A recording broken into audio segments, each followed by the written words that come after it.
Imigrantes venezuelanos deportados dos Estados Unidos denunciam torturas e condições desumanas em prisão de El Salvador.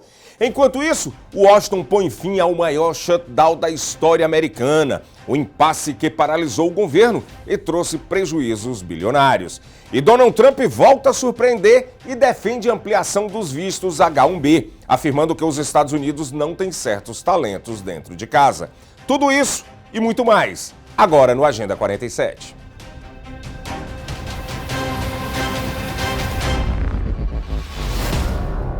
Olá, sejam bem-vindos ao Agenda 47. É um jornal dedicado a acompanhar de perto as principais ações que envolvem o 47º presidente dos Estados Unidos, Donald Trump, destacando os impactos diretos na vida dos imigrantes e na política americana. Estamos presentes em várias plataformas para que você fique sempre bem informado. Em todos os Estados Unidos e Canadá pela SPT Television, SIC Internacional, e também na plataforma de streaming SPT Plus. E claro, no nosso canal no YouTube Seaba Brazilian Television. Informação de qualidade, credibilidade e conexão direta com a nossa comunidade, onde quer que você esteja. Um relatório conjunto da Human Rights Watch e Crystal Sal revela que dezenas de venezuelanos deportados pelos Estados Unidos em março e abril de 2025 foram submetidos a tortura, violência sexual e condições desumanas na prisão de alta segurança no Centro de Confinamento de Terrorismo, chamada CICOT, em El Salvador. Embora enviados sob acusação de serem membros de gangues venezuelana Trem da Água pelo governo Donald Trump, relatos de 40 entrevistados apontam que muitos eram solicitantes de asilo ou sem condenação. A investigação conclui ainda que as autoridades americanas e salvadorenhas violaram obrigações internacionais ao deportar pessoas a um país onde enfrentam risco de tortura. O imigrante criminoso cubano Tommy Gomes Menduribur tinha ordem de deportação desde junho, com a condenação por DUI e acusações pendentes por contrabando de imigrantes e posse de armas no Texas, mas foi preso em 4 de novembro em uma parceria com a Polícia Estadual de Indiana durante a Operação Midway Blitz, ainda dirigindo caminhões comerciais. A ação integra a ofensiva do DHS-ICE contra motoristas irregulares nas rodovias da região de Chicago, noroeste indiana, que já resultou em 223 detenções somente em Indiana, dentro do acordo do 287G. O governo dos Estados Unidos voltou a funcionar nesta quinta-feira, após 43 dias de paralisação, a mais longa da história do país. O projeto de lei foi aprovado na quarta-feira, dia 12 de novembro, pela Câmara dos Representantes por 222 votos a 209, oficialmente encerrando o impasse entre republicanos e democratas. Enquanto isso, o republicano Mike Johnson acusou os democratas de agirem mesmo sabendo que iriam causar danos.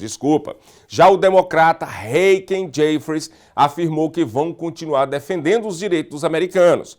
O rompimento prolongado custou 14 bilhões de dólares à economia norte-americana, segundo o escritório de orçamento do Congresso. No Senado, 8 democratas se juntaram aos republicanos para aprovar o projeto, enquanto no outro lado os democratas permaneceram divididos entre a linha dura e os moderados.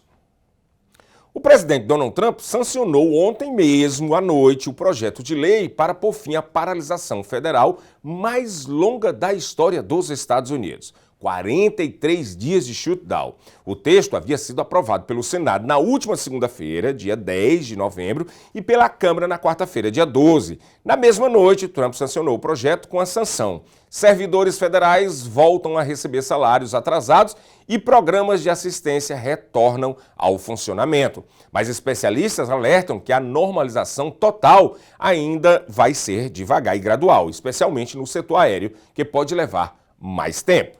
Veja. I want to tell you the country has never been in better shape. We went through this short-term disaster with the Democrats because they thought it would be good politically.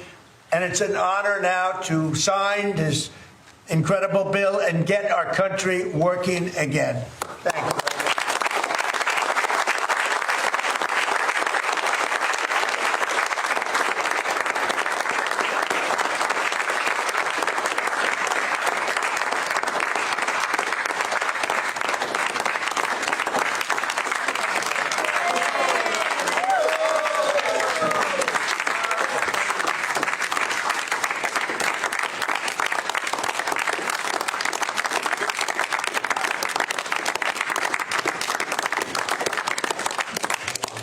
thank you very much. I don't know if you have questions. I think we really have a really great situation. We have a country that we love, and we have a country that's in great shape. As you know, we have now it's over $18 trillion invested in our country by other people and countries. That's a record. There's never been a country that had so much, and that money's going into also building new auto plants, new AI plants, new everything. We've never had a time like this. Thank you very much, everybody. I appreciate it. Thank you very much. Thank you guys for going. Thank you. It's a great day. O presidente da Câmara dos Deputados dos Estados Unidos, Mike Johnson, declarou também na quarta-feira que os democratas não conseguiram nada para o seu truque político egoísta, depois que a Câmara aprovou a medida que encerra a maior paralisação da história americana. Johnson afirmou que foi um truque importante, totalmente previsível, e que o Partido Democrata usou o impasse para vantagens políticas, ao mesmo tempo em que milhares de americanos pagavam o preço. Confira. This outcome was totally foreseeable. I said that this would be the outcome when all this began back in mid-September. They did it anyway. Democrats admitted that they used the people as leverage, and they got nothing for their selfish political stunt here. They didn't achieve anything with this at all. And anyone who studied history would know that shutdowns never yield any positive result. It just hurts people. I said on the House floor a little while ago that we did all this in good faith. From the very beginning, I was insistent about this. Our leadership team was. The Republicans did the right thing. We had a nonpartisan continuing resolution. We didn't have any Republican priorities on it at all. We just said, in good faith, let's keep the lights on. Let's keep this going for another 7 weeks so that the Congress can do its work, so they can get back to the regular appropriations process, the way that it is supposed to be done for the people, so that we're good stewards with their money. That hasn't been done here in a long time. Documentos recém-divulgados pelo Comitê de Fiscalização do Congresso dos Estados Unidos revelam que Jeffrey Epstein afirmou em um e-mail de 2019 que Donald Trump, abre aspas, sabia sobre as meninas, fecha aspas. O outro e-mail de 2011, o financista afirmou que Trump havia, abre aspas, passado horas na minha casa, fecha aspas, com uma das vítimas de abuso. A Casa Branca reagiu dizendo que os democratas selecionaram vazamentos para manchar a reputação do presidente. Trump nega qualquer envolvimento ou conhecimento da rede de exploração sexual de Epstein, que morreu em prisão em 2019.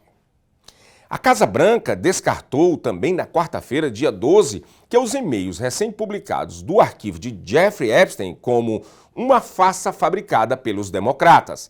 Caroline Leavitt, porta-voz da presidência, afirmou que as mensagens não provam nada, exceto que o presidente Donald Trump não fez nada de errado. Segundo o documento de 2011, Epstein afirma que Trump passou horas na casa dele com as meninas, referência a uma vítima cuja identidade foi ocultada. Agora, o Congresso exige mais transparência na investigação, enquanto o Palácio do Planalto, como fosse o Palácio do Planalto, a Câmara dos Deputados americano, defende que o escândalo é apenas uma manobra política.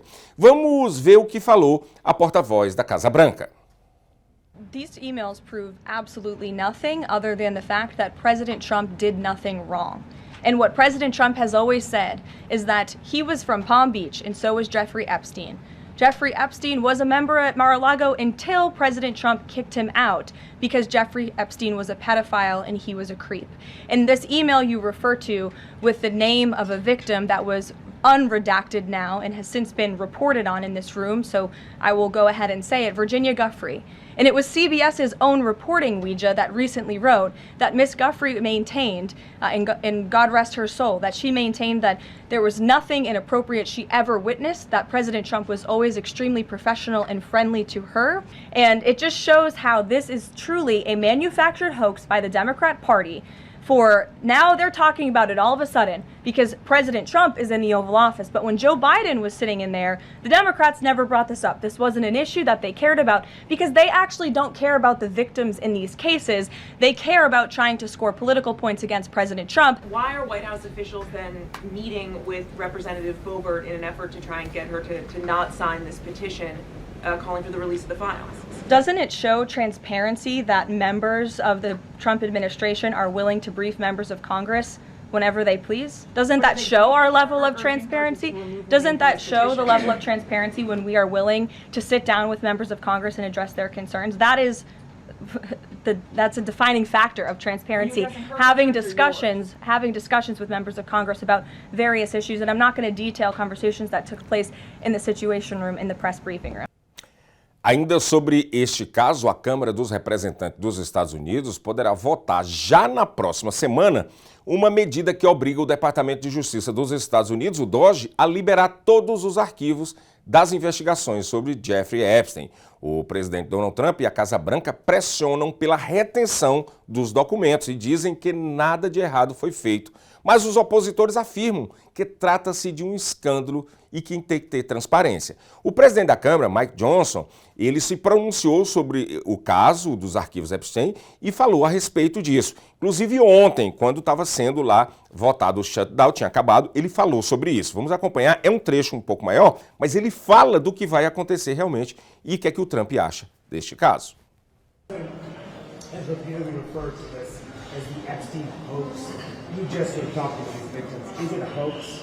I'm not sure what that comment refers to, but I've spoken to the president myself about this many times, and he is as insistent as we are. He is the most transparent president in memory, probably in the history of the country. As you know, he stops. If he were here now, he would stand here and take your questions endlessly.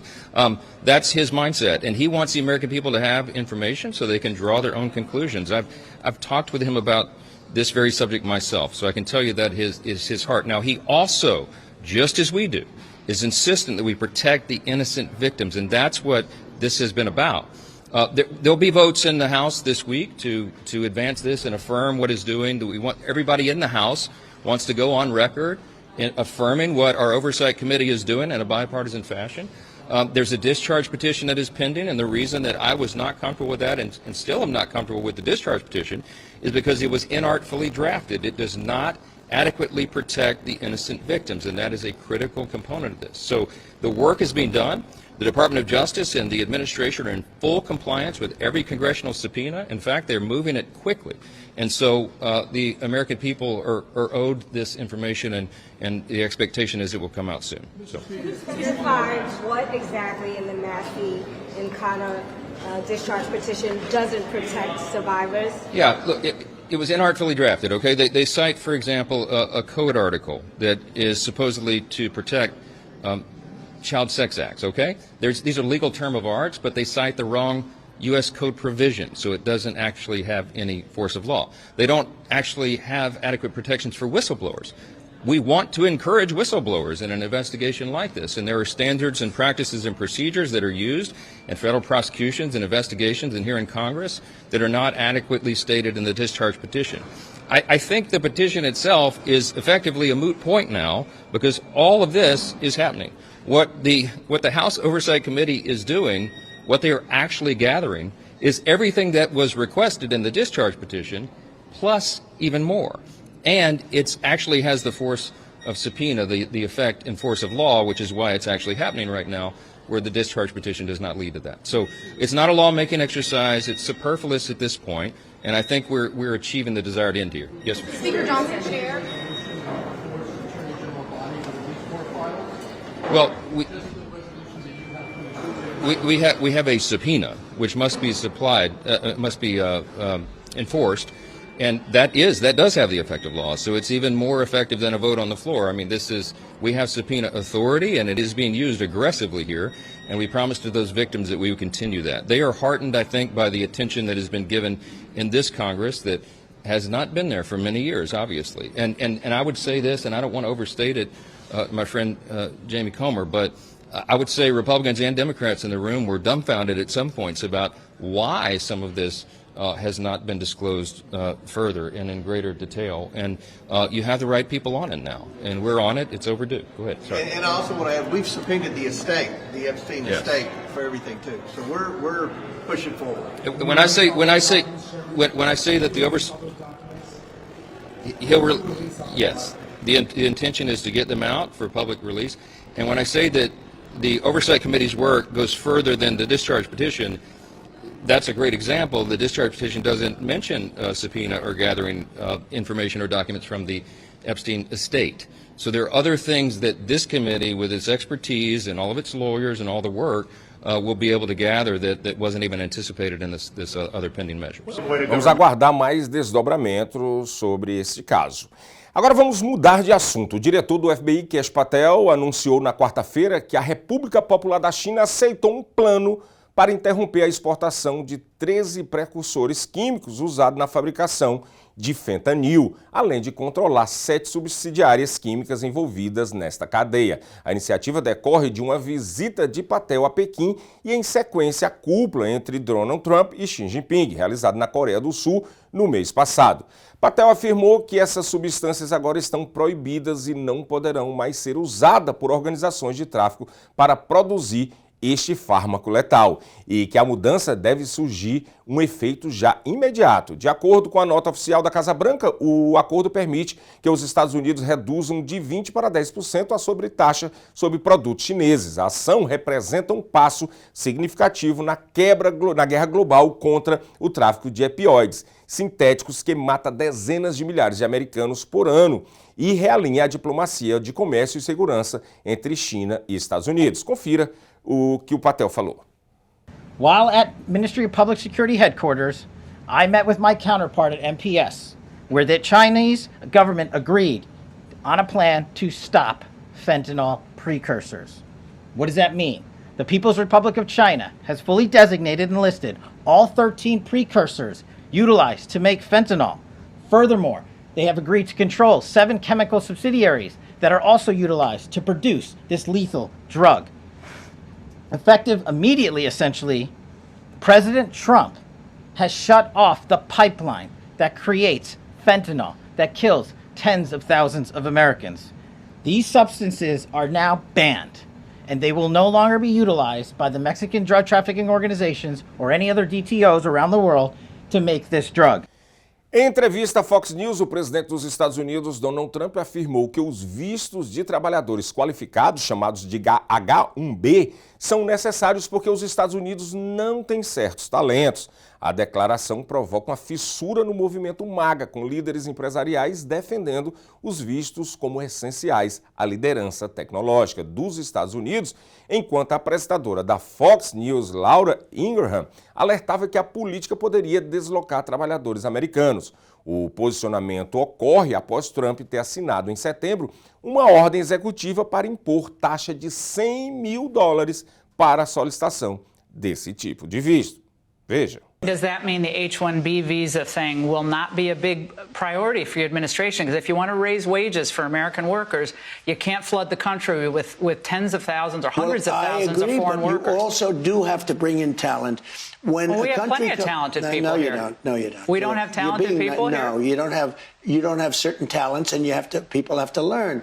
You can't take people off an unemployment line and say, I'm going to put you into a factory where we're going to make missiles, or I'm going to put How did we ever do it before? Well, when you and I were I'll give you an example. In Georgia, they raided because they wanted illegal immigrants out. They had people from South Korea that made batteries all their lives. You know, making batteries are very complicated. It's not an easy thing and very dangerous. A lot of explosions, a lot of problems. They had like 500 or 600 people, early stages, to make batteries and to teach people how to do it. Well, they wanted them to get out of the country. You're going to need that, Laura. I mean, I know you and I disagree on this. You can't just say a country's coming in, going to invest $10 billion to build a plant, and going to take people off an unemployment line who haven't worked in 5 years, and they're going to start making missiles. It doesn't work that way.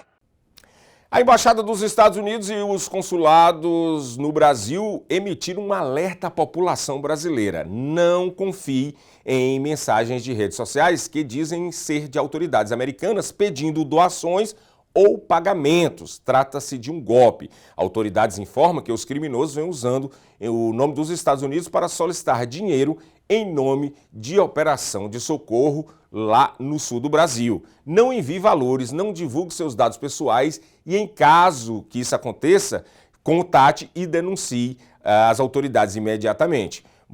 Inclusive os dados mostram que 1 em cada 3 brasileiros já foi alvo desse tipo de golpe, com perdas estimadas em 54 bilhões de reais no Brasil.